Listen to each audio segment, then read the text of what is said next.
আসসালামু আলাইকুম। আশা করি সবাই ভালো আছেন। দর্শক, এখন আছি আমি হযরত শাহজালাল আন্তর্জাতিক বিমানবন্দরে। আজকে ভিডিওতে আমি আপনাদেরকে দেখাবো হযরত শাহজালাল আন্তর্জাতিক বিমানবন্দরে কোথায় কি রয়েছে, কিভাবে কি করবেন। তো সঙ্গে থাকুন। তো এখন আমি প্রবেশ করব বিমানবন্দরের ডান সাইড দিয়ে। এই হলো প্রবেশ পথ। হাতের ডান পাশে বিল্ডিং দেখতে পাচ্ছেন, এটা হচ্ছে বহুতল কার পার্কিং এবং যাত্রী অপেক্ষাগার। এখানে মূলত ইন্টারন্যাশনাল যারা বাইরে থেকে ফ্লাইটে আসে তারা এসে এখানে অবস্থান করে এখান থেকে যার যার লোক এসে নিয়ে যায়। তো এখন আমি ওই জায়গাটা দিতে যাব, দ্বিতলায়, যেখান থেকে আপনার ফ্লাইট হয়। বাম পাশে যে জায়গাটা দেখতে পাচ্ছেন এটা হলো পার্কিং এর জায়গা। এখানে গাড়ি পার্কিং করতে পারবেন।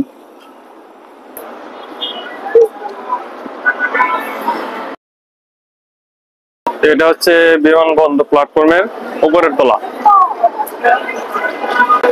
এখান থেকে যারা ইন্টারন্যাশনাল ফ্লাইট যাদের হয় তারা এখানে আসে এবং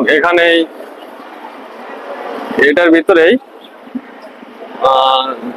যারা ফ্লাইটে যাবে তাদের ইমিগ্রেশন থেকে শুরু করে সবকিছু এই বিল্ডিংটার ভিতরেই হয়ে থাকে। আর যারা লোকাল চলাচল করে তাদের এয়ারপোর্টটা হলো এটার ওই পাশে, বাম পাশে। এই দেখতে শুধুমাত্র বহির্গমনের গেট, মানে যারা শুধুমাত্র বিমানে ভ্রমণ করবে বা বিমানে কিন্তু শুধু এই জায়গা দিয়ে ভিতরে প্রবেশ করতে পারবে, অন্যথায় কিন্তু এখানে অন্য কোনো লোক প্রবেশ করতে পারে না। এখানে বিভিন্ন গেট আছে, 1 নম্বর গেট, 2 নম্বর গেট, এইভাবে 6 নম্বর গেট পর্যন্ত রয়েছে। এখানে দেখতে পাচ্ছেন এখানে অনেক লোকজন দাঁড়িয়ে আছে তাদের আপনজনদেরকে বিদায় করে দেওয়ার জন্য বা বাইরে থেকে যারা আসতেছে তাদেরকে রিসিভ করার জন্য অনেক লোকজন এখানে এই এয়ারপোর্টে দাঁড়িয়ে আছে। এটা হচ্ছে এয়ারপোর্টের বাইরের ভিউ। যে সামনে যে জায়গাটা দেখছে এটা হলো গাড়ি পার্কিং এর জায়গা, আর ওইটা হলো মেইন রোড। ওখান থেকে এসে আর কি এখানে গাড়ি পার্কিং করে আপনি ভিতরে প্রবেশ করতে পারবেন। প্রত্যেকটা গেটে গেটে এরকম লোকজনের অসংখ্য ভিড় দেখতে পারবেন। তাদের প্রিয়জনদেরকে এয়ারপোর্টে ঢুকে টার্মিনালের ভিতরে ঢোকানোর পরে কিন্তু আর তাদের সাথে আর দেখা সাক্ষাৎ হবে না, আর দেখা করার সুযোগ নেই। তাই এখানে যাতায়াত প্রিয়জনদেরকে বিদায় দেওয়ার জন্য এখানে অনেক লোকজন এসেছে, দেখতে পাচ্ছেন।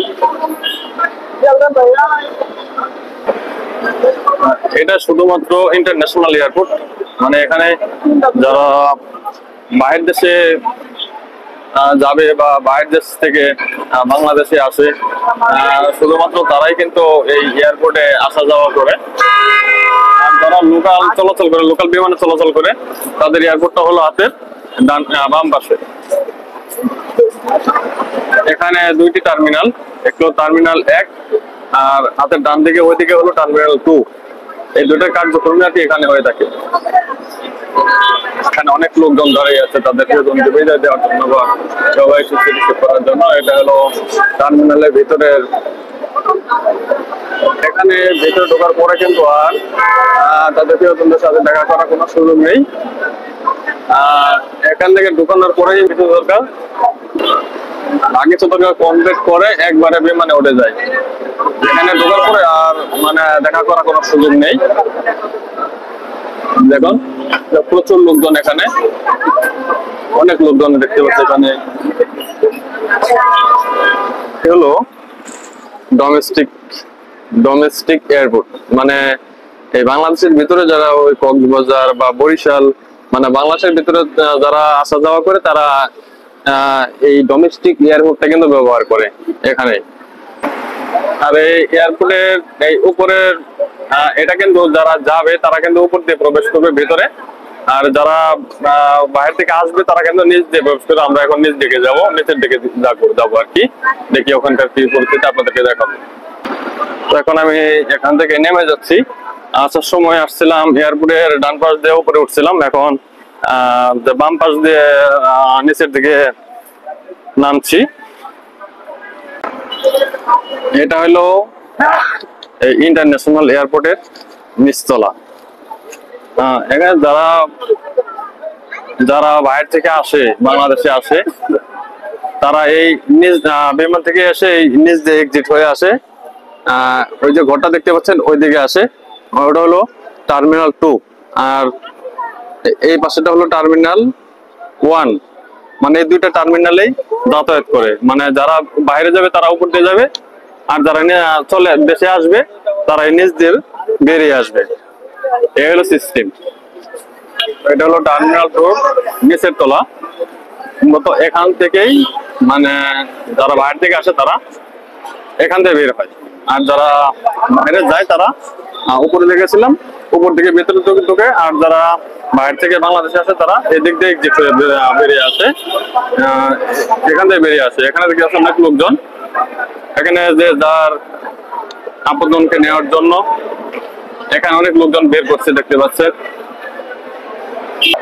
এখানে আসার পরে এখানে ভিতরে ব্যাগটা চেক হওয়ার পরে তারপরে কিন্তু তারা বাইরে হওয়ার সুযোগ পায়। বের হওয়ার পরে তারা কিন্তু ভেতরে আসলে লাগেজ চেক হয়, লাগেজ চেক টেক হয়ে তারপরে কিন্তু তারা এই দেখতে বেরিয়ে আসে। যে অনেক লোকজন দাঁড়িয়ে আছে দেখতে পাচ্ছেন তাদের প্রিয়জনদেরকে রিসিভ করার জন্য। এখন আমি এয়ারপোর্ট থেকে বেরিয়ে আসছি,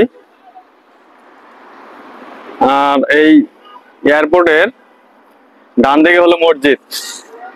এই যে বিল্ডিংটা দেখতে পাচ্ছেন এটা হলো মসজিদ। তো এখানে যারা যাত্রীরা আসা যাওয়া করে তারা এখানে নামাজ টামাজ পড়তে পারে, এই আর কি। আর এই হলো এয়ারপোর্টের বাইরের অবস্থা, এই হলো বাইরের অবস্থা, আর এইদিকে হলো হাইওয়ে রুট। ওকে, ধন্যবাদ সবাইকে ভিডিওটি দেখার জন্য। মোটামুটি এয়ারপোর্টের সব জায়গায় ঘুরে আপনাদেরকে দেখাইছি। আশা করি ভিডিওটা ভালো লেগেছে। যদি ভালো লেগে থাকে অবশ্যই ভিডিওতে একটা লাইক দিয়ে যাবেন। যারা চ্যানেলটা সাবস্ক্রাইব করেন অবশ্যই চ্যানেলটা সাবস্ক্রাইব করে দেবেন। ফেসবুক থেকে দেখে থাকলে অবশ্যই একটা ফলো দিয়ে যাবেন। ধন্যবাদ সবাইকে। আসসালামু আলাইকুম।